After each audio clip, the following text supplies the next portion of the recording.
بسم اللہ الرحمن الرحیم۔ السلام علیکم۔ عرب کی ایک خاتون تھی جس کا نام جعفر تھا۔ وہ انتہائی سخی عورت تھی۔ سخاوت کرنا اس کا روز کا معمول تھا۔ جعفر لوگوں میں ایسے تقسیم کرتی تھی کہ دائیں ہاتھ کو بائیں ہاتھ کا پتہ نہ چلتا۔ کافی دنوں سے وہ ایک راستے سے گزرنے لگی جس راستے پر دو اندھے بیٹھے ہوتے۔ دونوں کی صدا ایک دوسرے سے الگ ہوتی۔ ایک کی صدا ہوتی، الہی مجھے اپنے فضل و کرم سے روزی عطا کر، جبکہ دوسرا اندھا کہتا، یا الہی مجھے جعفر کا بچا ہوا عطا کر۔ جعفر ان دونوں کی صدائیں سنتی اور دونوں کو عطا کرتی۔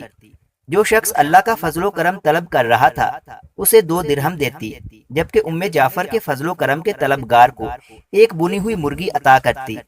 دلچسپ بات یہ ہے کہ جسے مرغی ملتی وہ اپنی مرغی دوسرے اندھے کو 2 درہم میں بیچ دیتا، اور کئی دنوں تک یہ سلسلہ چلتا رہا۔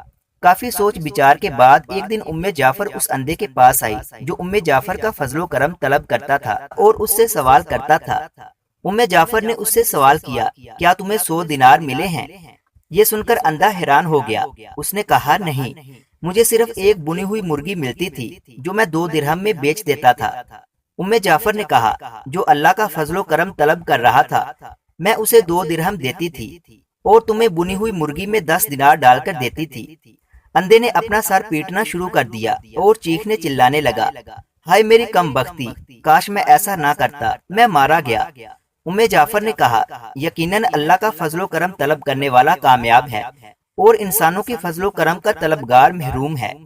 اس کہانی سے آپ نے کیا سیکھا؟ اپنی رائے کا اظہار کومنٹس میں لازمی کریں، اور مزید اس طرح کی اچھی اچھی کہانیاں سننے کے لیے ہمارے یوٹیوب چینل علمی روم کو سبسکرائب لازمی کریں۔ ملتے ہیں اگلی ویڈیو میں۔